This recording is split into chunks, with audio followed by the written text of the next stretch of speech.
Hey, everybody, welcome to Lock On Lakers for Thursday. Brian Kamenetsky, Andy Kamenetsky. The NBA futures are out at betonline.ag. Some interesting things in there in terms of who's going to win the awards this season. Plus, Andy, Klutch is getting sued by Nerlens Noel, which means Nerlens Noel is probably not going to be a Laker anytime soon. All that coming up on Locked On Lakers.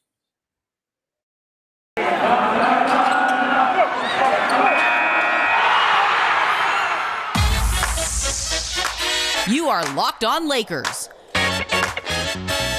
your daily Los Angeles Lakers podcast. Part of the Locked On Podcast Network, your team every day.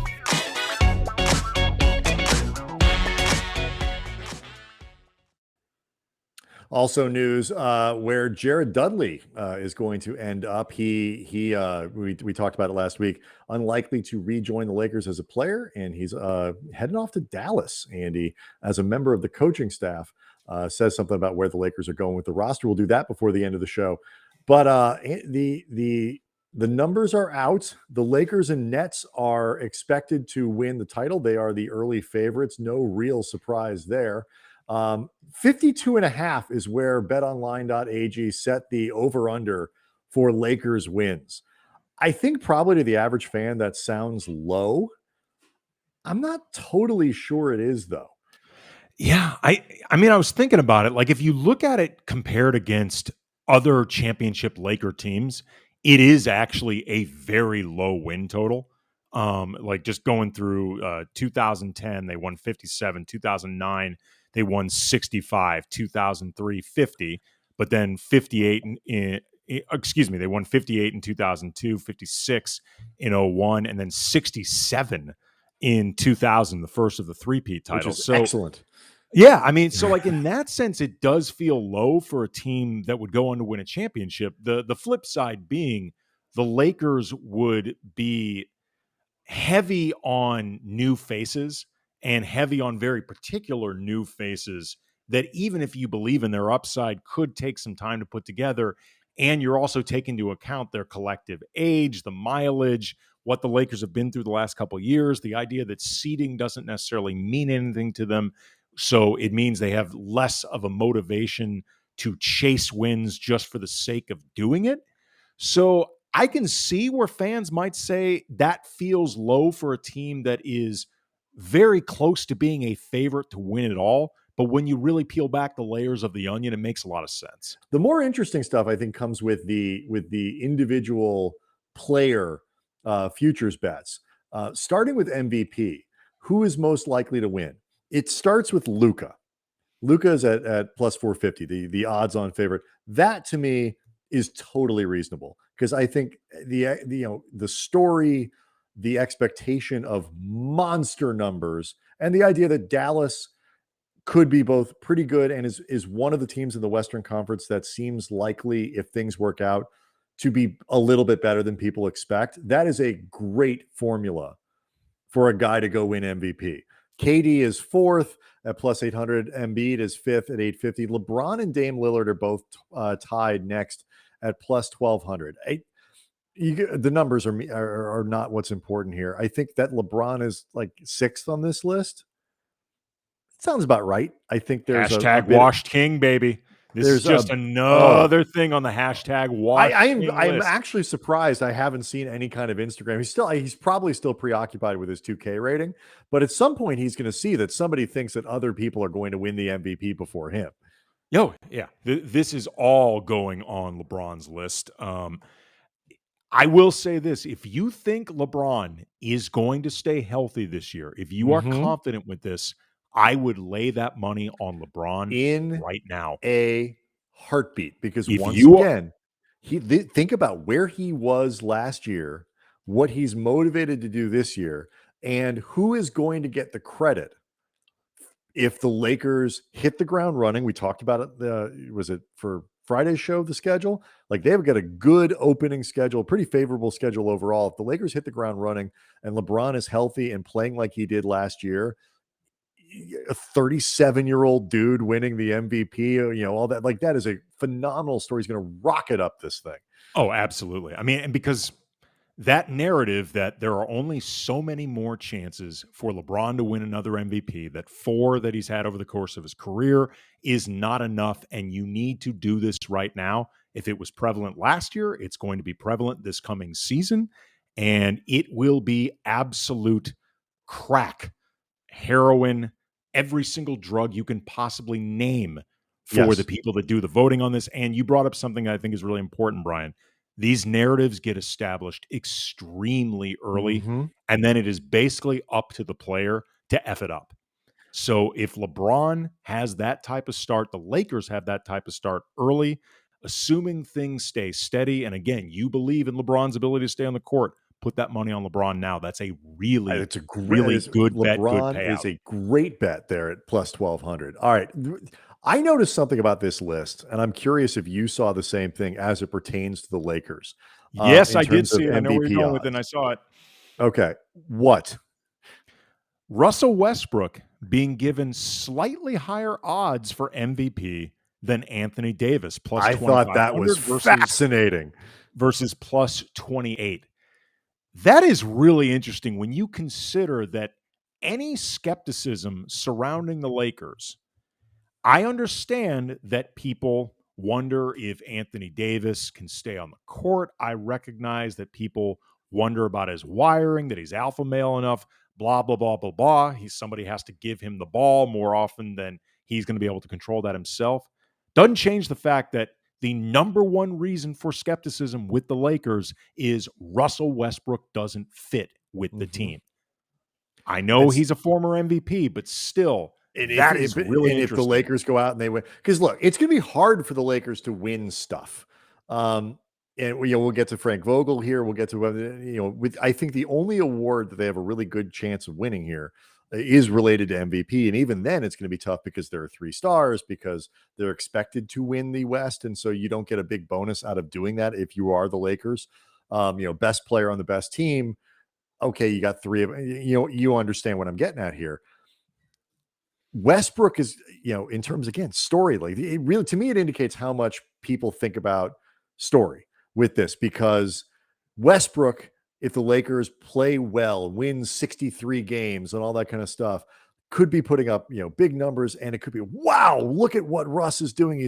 He's changed his game. He's averaging 14 rebounds and 15 assists, but only taking 7 shots a game or whatever it might be. He's the engine that's making all this work. It's amazing. Or LeBron misses X amount of time and Westbrook carries them. The funny thing to me is I expect actually all of this, out of all of these things, for Davis to put up the biggest numbers. I think Anthony Davis is going to lead the team in scoring this year. And all that, but his role in all of this has gotten way less interesting. Like, all Anthony Davis needs to do now is go play, which is great for the Lakers, but it's not great for Anthony Davis's MVP candidacy, because the story is going to be, the line is going to be, the knock is going to be, but LeBron is doing all this and Westbrook is doing all this. All Anthony Davis has to do is go play. And that is going to keep him from winning MVP. I thought it was fascinating that he was put up there below Westbrook. I found, without question, the biggest casual sucker bet for MVP, even bigger than Jamal Murray plus 25,000, not even knowing if Jamal Murray is going to play this upcoming season. I found an even bigger sucker's bet than that. John Wall plus 25,000.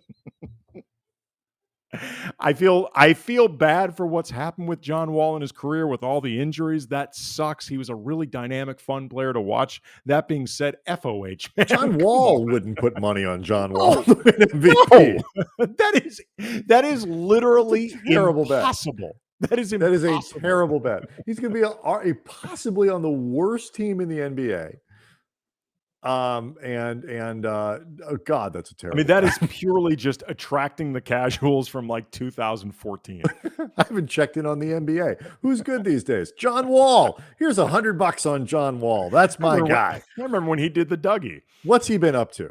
All right. So more interesting stuff from these betting lines that indicate where people think The 2021-22 season might be going, talking about Frank Vogel, Anthony Davis's Defensive Player of the Year odds. And can THT win both Most Improved and Sixth Man of the Year? We'll do that next.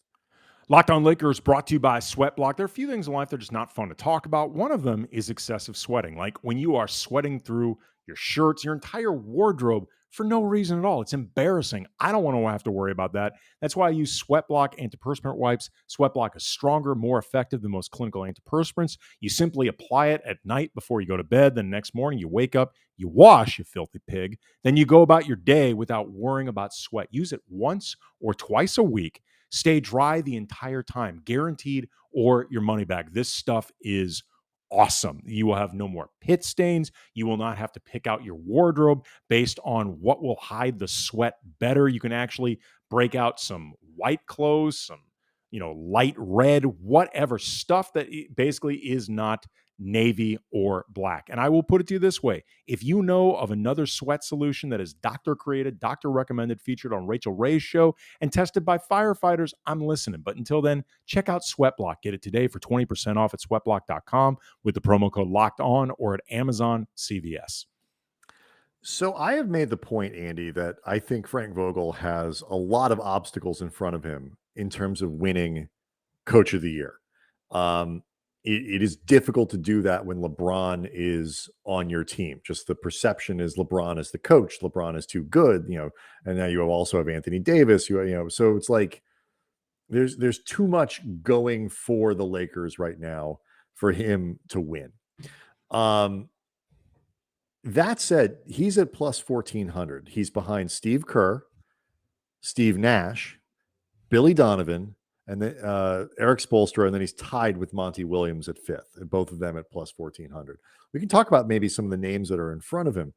Do you think that his odds, given what we know about how this award tends to be given away, do you think his odds got better or worse after the Lakers made the Westbrook deal? Better. I actually think they got agree with better. And the reason is because with the acquisition of Westbrook, you've got those pieces that you have to fit together, and somebody has to find a way to do it, even if you think a lot of this is going to be LeBron and Westbrook, and to a sizable degree, Anthony Davis being the guys who ultimately figure this out. You also have a supporting cast that is considered a downgrade defensively. And Frank Vogel, there is a perception that he is being tasked with figuring this out. If they actually do figure it out, that is going to speak incredibly well of him. And it also gives him something tangible to do that you can't just say LeBron figured out for him. Like there are things that are going to be happening on the court that definitively do not feel like an extension of LeBron is ultimately the coach, or starting LeBron with just and as Westbrook simply with are the coach. Who the hell is going to play? It's not even just like what plays are you running. It's like figuring out what is the combination of people here, because we're gonna I think get to Kent Bazemore next week. But we've been going through all these scouting reports and these different podcasts. People should go back and check them out if they haven't. You did Kendrick Nunn and Trevor Rees earlier in the week. Like it's not hard. Like it's not. I mean, it's hard. Like none of these guys are perfect fits where you go, God, that makes a ton of sense. Or the rotation just settles out easily. And if they had done the Buddy Hield deal, for example, while there still would be questions, I think, about the Lakers defensively and all that, because that's not Buddy's jam. The perception, I think, of the team is, oh gosh, you got LeBron, you got AD, you got one of the best volume shooters that the league has seen in a long time. I mean, Hield is, say what you want about Buddy, he's real good at shooting 3-pointers from all different places in all different ways and making them like 10 a game. Like it would have made the Lakers look on paper like a much more cohesive, coherent group, where now, like you say, they got to stitch the whole thing together. Other things, Anthony Davis is fourth, in line for DPOY, which makes some sense, behind Gobert, Simmons, Giannis, and ahead of Joel Embiid. LeBron's not on the board, which I thought was a little surprising considering Julius Randle is. THT on the list for both most improved and sixth man of the year. There's a parlay for you. Not listed, Andy, are the odds that Nerlens Noel ever plays for the Los Angeles Lakers. I don't think Vegas is going to put that on the board as long as either Anthony Davis or LeBron James are playing here. He is suing Klutch for bad work, basically. Yeah, he is saying that he lost a grand total of $58 million over his time being represented by Klutch. It all began when he reportedly had a $70 million offer from Dallas that he claims Rich Paul, the head of Klutch, dissuaded him from signing, and that began this downward spiral of below market contracts for Nerlens Noel.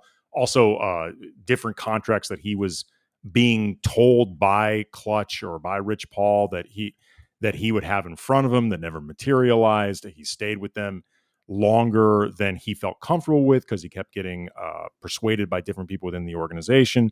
I have no idea who is right and who is wrong. And I think a lot of times, agent, we just went through this with Dennis Schroeder. Like, was it Schroeder's fault that he didn't take the $84 million from the Lakers? Was it his agent giving him bad advice? Was it some combination of the two? Whatever it is, ultimately players are responsible for these types of decisions themselves. But I don't know if they do a good job or a bad job for him. But what I do know is that this is going to raise all kinds of questions that circulate around the league. That hit on the perception that Klutch ultimately is interested in their superstars and putting players around them and, guiding guys to and from different cities based on what the stars need and don't. I don't necessarily think it's true. We've had a lot of conversations with guys like Brian Windhorst at ESPN, who's been around these dudes for a long time and talk about how seriously they take that sort of separation of, the fiduciary duty, so to speak. But that doesn't mean people aren't going to talk about it. And there is a ton of crossover and potential conflicts of interests, not just with Klutch, but with all the agents all around the league when it comes to these kinds of questions. What I find, though, most interesting about this, though, from a Laker fan's perspective, and from the perspective of somebody who covers the team, is the very real prevalent perception of Klutch's power within this organization. And Klutch is considered, not without reason, an extension of LeBron. LeBron just happens to be the most powerful athlete in North American sports, which makes Rich Paul extremely powerful by Rob Pelinka's own admission. LeBron and Anthony Davis are active voices in roster construction for this team, which means Rich Paul is an active voice, which allows fans, I think, to reasonably wonder in a case like Alex Caruso or Talen Horton-Tucker this offseason, where money was an issue, and when the dust settled, only one could be gone into the luxury tax for. How much does the Klutch factor break that tie? Because you can make basketball reasons for keeping THT over Alex Caruso. He's got way more upside. This is a team, not just this season, but as a franchise that needs younger blood. Talen Horton-Tucker can actually help in a lot of different ways in terms of, goosing an offense and creating for other guys. And, the potential is there for him to become better in ways that just aren't there for Alex Caruso. The flip side, though, is for a team that is in decidedly win now mode, there is a much easier argument that Alex Caruso is a safer bet to help with that now. And I don't bring this up to relitigate all this. My point is simply things like this allow for that perception. And then when you have a lawsuit like this, it only furthers I have one more question, though, that I want to ask about basically what you're getting at, because there's another basketball kind of reason to think in these terms that is significant. So we'll do that next. We'll also get to the Jared Dudley stuff. Locked On Lakers brought to you by Built Bar, the best tasting protein bar ever. They are bars covered in 100% chocolate. They are soft. They are easy to chew. They feature 17 to 18 grams of protein, only 130 to 180 calories per bar, just 5 to 4 or 5 grams of sugar, only 4 or 5 net carbs. They're low calorie, they're low sugar, high protein, high fiber. They're great for keto people, and they taste great as ever. You've got the original flavors like raspberry, coconut almond, salted caramel, banana bread, new flavors like cherry barcia, lemon almond cheesecake, cookies and cream. They are, Brian, I'm not sure you knew this, the official protein bar of the U.S. track and field team. So if it's good enough for actual athletes, I think it's good enough for Especially you. track and field. Like, that's a lot. Yeah. Good enough for you, whoever the hell is listening to this thing right now. So go to BuiltBar.com, use the promo code LOCKED15. You get 15% off your first order. Again, promo code LOCKED15 for 15% off at BuiltBar.com. Locked On Lakers also brought to you by betonline.ag. It's that time of year, and all eyes are turning to football. The teams are back on the gridiron to start the season. BetOnline is your number one spot for all the pro and college football action this season. Get all the updated odds, props, and contests, including online's biggest $500,000 NFL mega contest, even bigger than a regular one. The world's largest $200,000 NFL Survivor contest open now at BetOnline. So you go over to the website, you use your mobile device, sign up today, and receive your 100% welcome bonus with the promo code Locked On. Again, 100% welcome bonus with the promo code Locked On. That is a big one. So be sure to take advantage of their opening day super promo, where you make a bet on Thursday, the September 9th season opener between the Super Bowl champion Buccaneers and the Dallas Cowboys. And if you lose, your wager will be refunded up to $25 for new customers only when signing up and using the promo code NFL100. BetOnline is the fastest and easiest way to bet on all your favorite sports. You get all your favorite Vegas casino games. So don't wait. Take advantage of all the great offers for the 2021 season. BetOnline, your online sportsbook experts. So in a world, Andy, where ultimately stars drive this thing, and not just stars, but like talent, like the NBA is swung by individual talent more than football is, more than baseball is, because it's diluted because of the amount of people that are on the field. In basketball, one guy can have an outsized impact, whether that's a star, whether it's somebody like Drew Holiday being an upgrade for the Bucks, whatever it is. In that context, the cultivation of relationships with agents, whether you're talking about Klutch as a sort of silent partner, if you want to call him that, in the Lakers front office, maybe not so silent, whatever it is. But the Lakers went out and hired Rob Pelinka, former agent. The Knicks went out and got Leon Rose. You see so many more of these agents moving into front office positions, in part because they're very smart, but also in part because they have these relationships. They understand player movement and the bonds between guys and all this stuff. The other argument for operating this way and allowing a group like Klutch to have such a large influence is because it helps you win games. Sure. It's unseemly. Ethan Sherwood-Strauss, who was with The Athletic and now is launching his own Substack, which is, both a brave and a worthy venture for basketball fans if they should go invest in. He had one of his introductory columns was all about the ways that this stuff is intertwined. That CAA is intertwined with ESPN, which is intertwined with the players on the floor, which is intertwined with Klutch, which is all of these ways in which stuff rubs up against each other, that if fans really saw all of it, they might be uncomfortable with. I wonder if stories like this will start to make those types of connections a little bit more obvious. And look, we both came from ESPN. I don't mean to say that the reporters are compromising their work and all that. Right, that's true. We probably could have been bought, but some of those people are very serious about their work.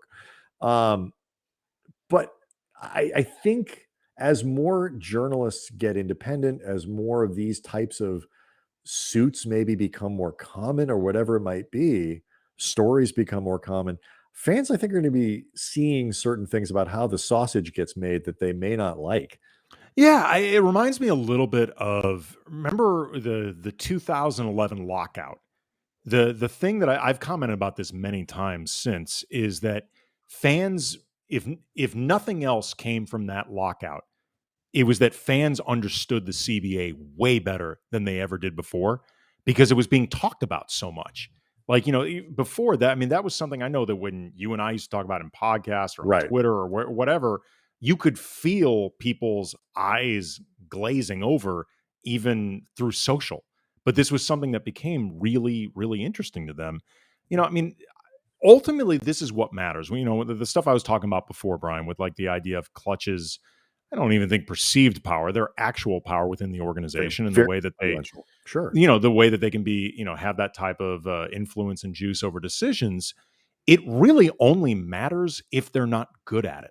Like, if they are, like you said, not so silent partners within the Laker organization, or I guess anywhere else where they happen to have a cluster of clients, or where they're steering people, if they have high profile guys, enough that organizations would want to make happy, and then by extension, Klutch or whatever other agency gets to offer their 2 cents. What really matters is, are they good at it? Are they ultimately using that juice in ways that make teams better, as opposed to simply make the agency a shit ton of money? Right. Like that's what really matters in the end. I think too. I mean, I will say this. I think the idea that Klutch as an organization, that Rich Paul as an individual, manipulates lesser clients to serve LeBron, for example, is far-fetched. Because, and this is a point that other people have made to us when we've talked to them about it, and and people around, and it makes perfect sense given where, if you sort of understand the trajectory that these guys want to be on. LeBron's gonna be out of the game in 3 years, 4 years, 5 years at the most. Rich Paul's gonna be an agent for 30. Klutch is going to be an agency that matters for, in their design. Klutch is going to be something that is an influencer and a power player for 30 years, 40 years. These are young men. And I don't think that you jeopardize that so LeBron can have a better seventh man in his rotation.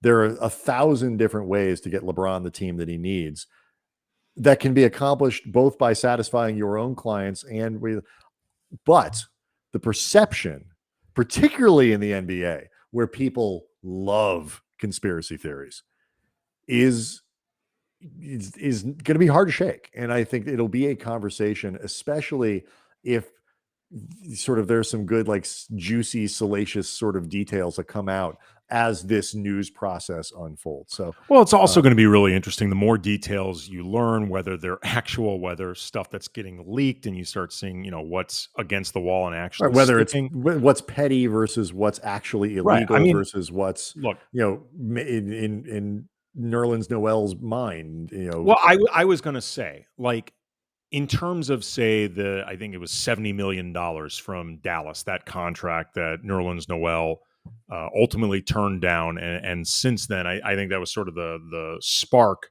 for what has been, if nothing else, a financial downward spiral for him, in terms of the money that he thinks he could have gotten, the money he was told he was going to be getting.